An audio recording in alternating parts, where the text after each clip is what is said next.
The key pillars via inclusion is the promotion of diversity in leadership and decision-making positions. Women, especially those belonging to underrepresented groups, continue to face barriers when seeking leadership roles. By championing inclusion, organizations and communities can harness the full potential of diverse perspectives, leading to better decision-making and innovation.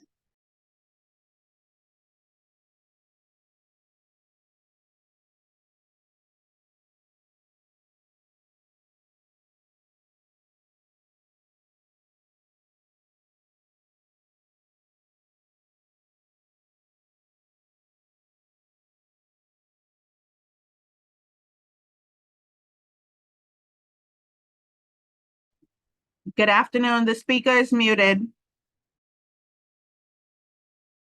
Women's Day on March 8th. I want to draw out from the key concepts and aims for the day's recognition and give you something to consider. Remember, the theme is Inspire Inclusion, which is said to mean celebrate diversity and empowerment. Diversity and empowerment are grand sounding terms. Don't they sound heavy? Diversity, sound like we write in it, right? Empowerment. But I'm not approaching them from a global perspective because I don't know about you, but the term global causes me to think of something abstract and far away.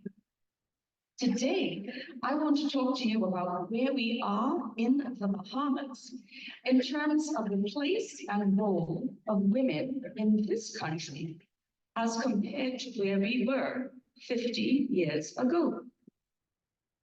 We became independent in 1973 with the hoisting of our flag, engineered by no less a person than my own father and lifetime Rotarian, Harold Alexander Munnings Sr. And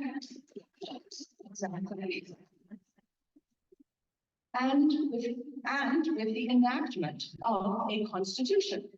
So we hoisted our flag and we got a constitution for an independent Bahamas. But wait, this constitution treats men and women differently as it relates to provisions for being a citizen or obtaining citizenship. Generally speaking, a Bahamian father can pass his citizenship on to his children, whether born inside the country or outside the country. An unmarried woman can pass on her citizenship to children born inside or outside the country, but a married woman cannot pass her citizenship, a married Bahamian woman cannot pass her citizenship to her children if they are born outside of the Bahamas. Nor is the foreign husband of a Bahamian entitled to apply for citizenship, while the foreign wife of a Bahamian man is entitled to apply for Bahamian citizenship. When we apply the theme of Inspire Inclusion, which is expressed through diversity and empowerment, how does our independence constitution stack up? How do we account for, justify, or explain the difference in treatment between men and women within this constitution? And let us look at how this impacts the perception and treatment of women in this country. The referendum. In 2002, we had a referendum. A multiple referendum with 5 questions was held in the Bahamas on the 27th of February, 2002. Voters were asked whether they approved of the removal of gender discrimination in the Constitution, the creation of a national commission to monitor standards of teachers, an independent parliamentary commissioner, and a few others. All 5 questions in that referendum were rejected by voters, with between 62 and 70% voting against. This referendum, particularly the first question regarding the removal of gender discrimination, would have been one way of addressing the difference in treatment on acquiring citizenship as a Bahamian. But the referendum was unsuccessful. In 2016, we had another referendum. The proposed amendments were to Articles 8, born outside the Bahamas, Articles 9 and 10, relating to marriage, Article 14, the meaning of father, and Article 26 on discrimination.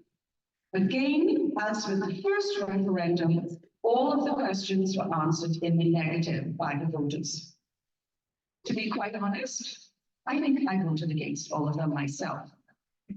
I think I bought into the hype and fear about sex and gender and what this would do to marriage in this Christian nation. But my views since then have changed. So I've gone from, I think I was driven by fear and a lack of understanding at that time.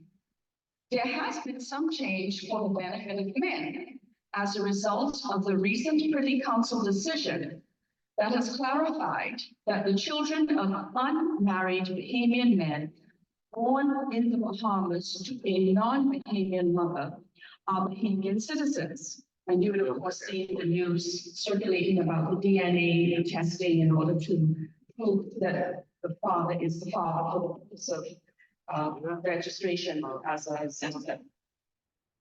However, the circumstance regarding the inability of a married Bahamian woman to pass her citizenship to her children if born outside the country remains a blot and blight in our society. So can you imagine a Bahamian woman who's married, living in the Bahamas? For example, that's going to be the particular example that I'm going to use, but there are others. So you have a young girl, young Bahamian woman married to a non-Bahamian, and she travels to the United States. She's pregnant, happens to travel to the United States, and let's say she gets sick and has to stay there, or the baby, or for whatever reason, she delivers her child outside of the Bahamas. A child is not entitled to Bahamian citizenship. Not automatically, they have to go through the process of applying and so on. Whereas if the father was Bahamian and the child was born outside the Bahamas, it's automatic. So, and then of course, there are Bahamian women who are married to non-Bahamian men who are living abroad. Same thing, they have a child or children born outside the Bahamas. They are unable, under our constitution, they're unable to automatically pass their citizenship to their children. The Sexual Offences Act. Another area of concern is the difference in treatment for married women who need to make a complaint of rape. That's my term, need to make a complaint, who wish to make a complaint, but for whom, up to this time, as I'm standing here, the door for such a complaint to be made remains closed. There was a Sexual Offences Amendment Bill in 2009 and another one in 2019. And there's yet another one circulating, the Sexual Offences Amendment Bill of 2022. None of these have passed. The sexual offenses, the current law is the Sexual Offences and Domestic Violence Act, Chapter 99, which was enacted in 1991. By that act, Section 3 provides, quote, rape is the act of any person not under 14 years of age having sexual intercourse with another person who is not his spouse. So that's it right there. Those are the words, who is not his spouse. Eliminates any woman who is married from bringing bringing a claim, making a complaint, filing a criminal complaint of rape against her husband. So I'm going to just read a little bit of an excerpt from an article on legal rape in the Bahamas from the International Journal of Bahamian Studies, just to kind of encapsulate what the religious sector, some in the religious sector have said about what is being called in the community marital rape. An umbrella group of evangelical Christian leaders, the Bahamas Christian Council, has consistently opposed the notion of marital rape. In the Bahamas, as elsewhere, the argument that a husband cannot rape his wife is advanced by fundamentalist Christian leaders. One such example is the argument that marriage is sacred and seems to imply if rape occurs in marriage, it is sufficient that counseling should be offered through churches and the state. A perspective offered by a Baptist minister is rooted in a right which is legally and allegedly ordained by Christian belief. Quote, God will not judge husbands or wives who take what is legally and spiritually theirs. Such a view raises the question as to what take means and when a little pressure becomes forced sexual intercourse. This support for the marital rape exception, meaning an exception to rape in marriage, seems to ignore the agency and consent of women, which is a hallmark defining the difference between consensual sex and rape. End quote. Now, those two words, of course, are important in this overall discussion about International Women's Day, women's rights and empowerment. And I'm talking about the words agency, which is the ability to decide, in one sense, the ability to decide for oneself, and to have power over, not only the ability to decide and to have power over that decision-making process, and consent, which is the ability to say yes or no, that you to be able to express whether you want something or not. So generally speaking, this idea about the religious perspective on rape is an area that has been extensively written about, extensively researched, and extensively argued. And in addition, I personally have attended and spoken at a number of symposium forums on this topic, seeking to, for at least for myself, and as a professional woman, to advocate for an amendment to the Sexual Offences and Domestic Violence Act to include spouses in the umbrella of rape. CEDAW. And since we are addressing International Women's Day, what about the Bahamas' obligations on that level, on an international level? We are an archipelago of islands, but we are not an isolated island nation. As a country, we are a member of the United Nations Convention on the Elimination of All Forms of Discrimination Against Women, that's CEDAW, which was adopted by the United Nations General Assembly in 1979. It seems ironic that even as we sit on this committee, meaning the Bahamas, on the committee, because we have, I think the vice president of CEDAW is, well, not I think, I know, it's our own Bahamian lawyer and author, Marian Bethel. So in the person of Marian Bethel, we're represented on CEDAW. Yet we have discrimination, we meaning the Bahamas, have discrimination against women entrenched in our Constitution and our social fabric. Our status and our identity as women in this country is based upon citizenship and marital status. Our rights are insecure and unequal. In my view, this distinction, this difference permeates our society and hampers our growth and maturity as a nation. If International Women's Day is supposed to be a celebration of social rights, they are sorely lacking for women here. In this country, and this is my view, in this country, we pay lip service to the status of women.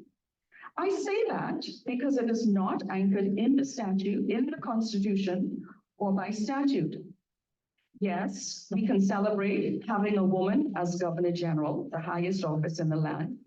But if she was married to a foreigner, could she give him her citizenship? No. We are not politically empowered through representation, and we are not socially powered through or by the means of the church.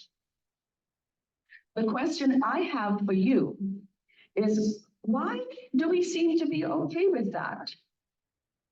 Is it that notwithstanding the copious numbers of women in leadership roles, the head of the University of the Bahamas, we have women in the judiciary, leaders in commerce and industry, and so forth, everyone can point to examples, numerous permanent secretaries in government departments, which is the pinnacle of the civil service.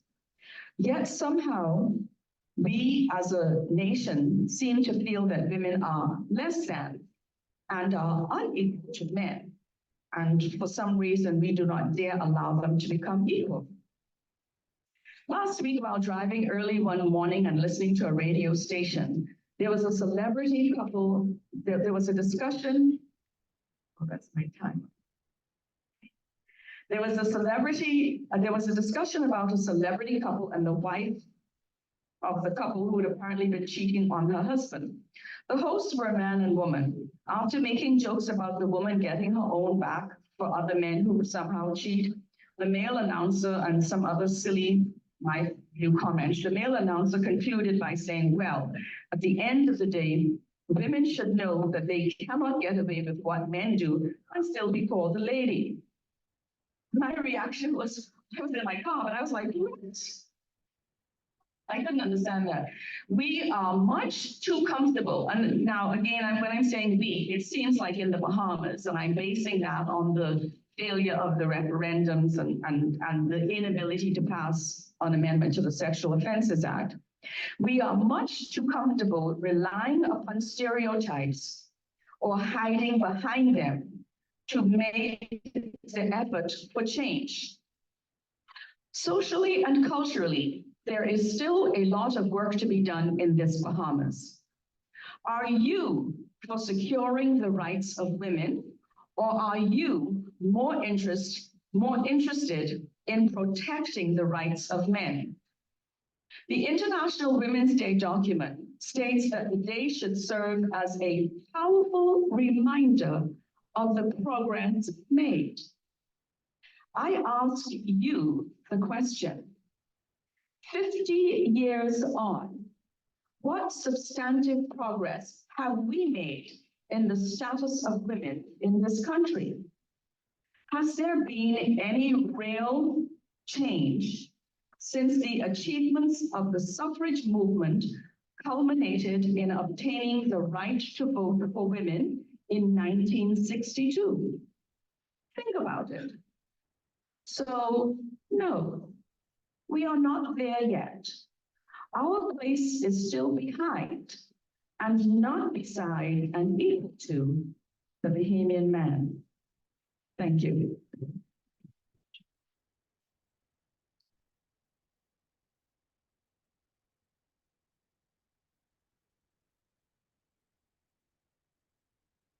Thank you very much, Judge Carroll. This is heavy, is the word I would use to describe it. Very informative, lots to think about, very thought-provoking. I'm sure there are questions I will entertain perhaps 2 questions from the audience. And of course, to our listeners online, if you have a question for Judge Carroll on an outstanding presentation, please, let's get your questions. Hi, Jenny. Brilliant presentation, timely. Have you faced any barriers personally around being a woman and how did you overcome that? Actually very interesting. I don't feel like me personally, I have faced any barriers in terms of my career. I know that I was married to a foreigner, and so when it came time, when it came time to register my kids, although they were born here, you know, there's this extra attention, you know, where's your, you know, we need your daddy's birth certificate, we need your, you know, it's like, it's a whole thing. And I have, you know, friends, same thing with situation with children born abroad to non-Bahamian fathers, non-Bahamian husbands. And so I was really sensitive to it that way. But I think that my sensitivity to the topic comes from, in a way, it's like a legal perspective, having sat as a magistrate, and I hear the arguments that people make, and it doesn't stack up to me. It's not logical, it's not legally sound, and we keep repeating the same arguments. And so based on my professional background, I'm like, someone needs to really attack this from a legal and logical perspective, and so that we can, you know, move from where we are. Judge Carroll, I have a question. I heard you say that in the context of the Constitution, we paid lip service to the advancement of women. But would you say that having regard to the fact that there was 2 failed, more specifically, the Bahamian people voted no. And I would even hazard a guess and say that perhaps the majority of the voters may have been women. Is it fair then to say that we have failed when the decision was made by the Bahamian people when they could have made the changes that you speak of? Sure, it's absolutely fair. I don't have a difficulty because remember, I said I was one of those that voted against the referendum. Yes, so what I was my response to that is, we need to do a better job of educating the Bahamian public. That's what it is. And so instead of and we, and I myself at the top of the list in this, we need to do a better job of educating and really explaining the implications. And so I spent a lot of time last year going on the radio, for example, talking about it. And it needs to be, we need to separate the conversation. And so that, you know, different things keep getting thrown into the pot. And so there's like this knee-jerk reaction, oh, we can't do that, oh, we can't do that, oh, we can't do that, oh, and because it's just like when you are on the radio and you may have 1,000 listeners, but 2 people call in and you only hear the perspective of the 2 that are calling in, and you don't agree with it, probably nobody else agrees with it, but you're only hearing that one voice or those 2 voices. And so that's why I think there needs to be more education. And not tied to, not tied to a timeline. So in other words, let's not wait until we're ready to have another referendum to do the education. We need to start now. Do the education so that 5 years from now, by the time we're ready, you know, it's just like when you're taking exams. You don't all of a sudden start studying 2 weeks before the exam is due. And that's, I think, what part of our problem has been. But basically, yes, it's been skewed and forward-thinking people need to get on that bandwagon of educating. And that's why that was the topic that I wanted to bring to this forum, you know. And it's possible. It's, you know how the song, it starts with me? Well, it starts with us in this room, certainly. Thank you very much. I'm going to invite now Past President Raquel to give a vote of thanks to our speaker.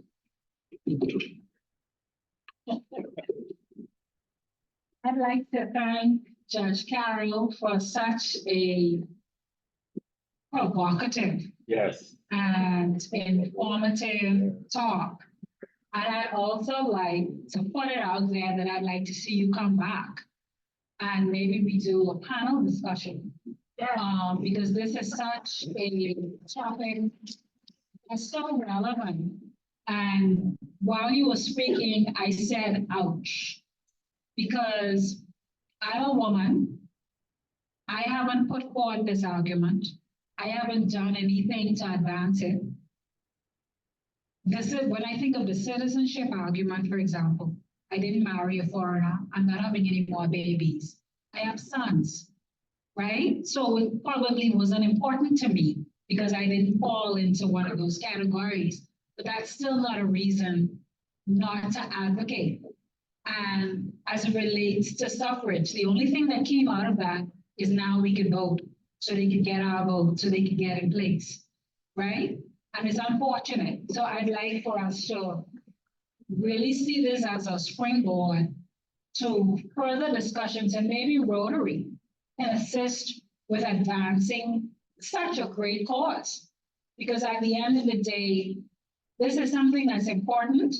And if we're talking about equality, then it should be equality for all, not just men.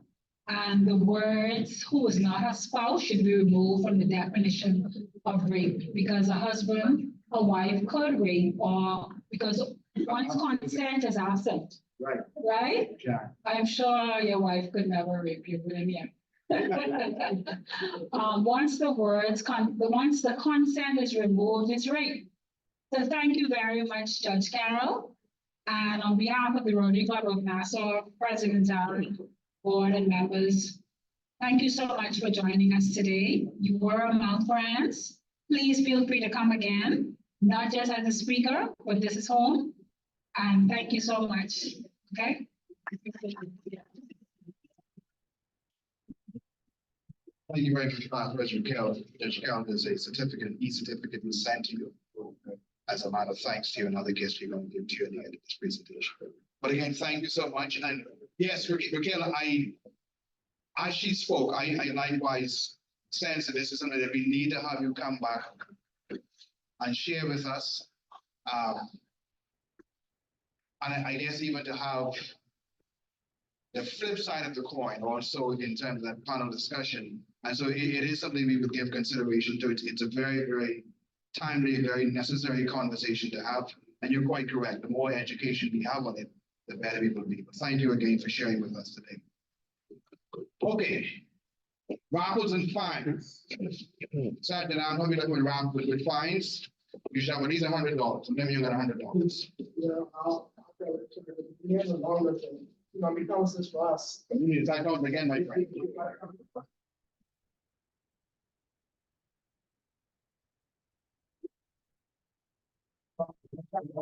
Okay. Yeah, Do we have a raffle ticket? Let's get a winning raffle ticket. It's in there. Where's the ticket, Shiva?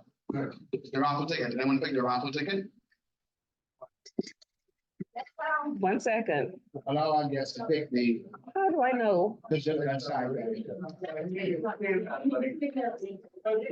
going to fill one of the random. Okay, that's all. Give everybody a chance. Everybody, if you can't talk about equality now, you can't put them up.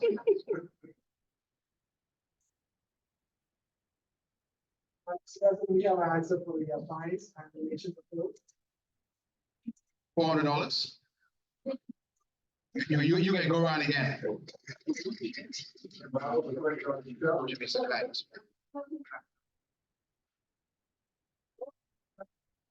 Thanks. 52. Oh, okay. Okay, so the winning ticket for today is 88. 88. Who got it? Really? No way, you come up. Come on, get you there. By the time you be back, that can.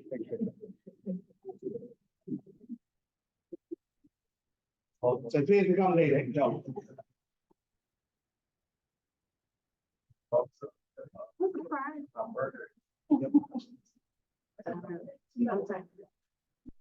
Open it, please, so we can see the prize.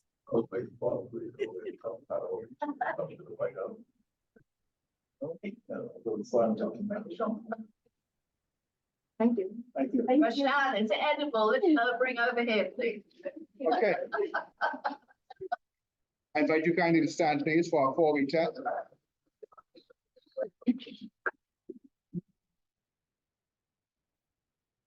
Lieutenant Shelby should be online to lead us in the 4-week test. Hello, so sorry. Yes, Sure, the yeah, you're there. four-way test. Yeah, no.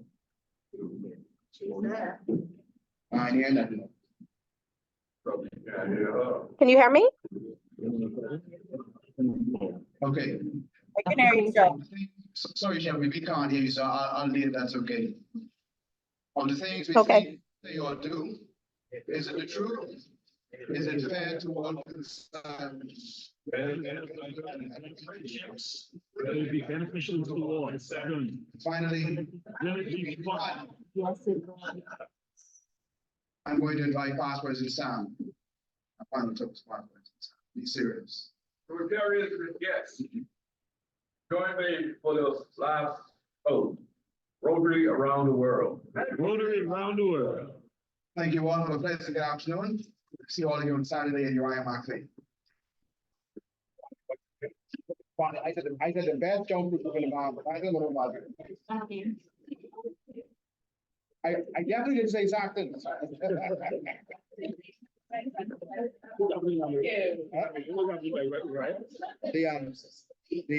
The feeding. So you need, yeah, yeah. Will you speed on the first floor? Okay. Got it.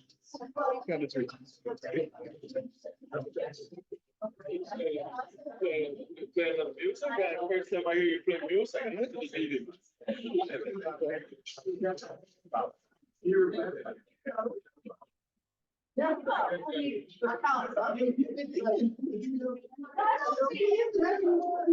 Yeah. I was just, besides everything else. Yeah, there was a process, but I mean, it's just like. Yeah, but besides everything else, the UK says you can't. Hey, John, Doe. I have had to go through all the referral. Okay, all right. Citizenship again, and would actually then be a contravention of what my life is. Because the Bible says they don't acknowledge citizenship. Do they? No, I think that but there again, how many aliens and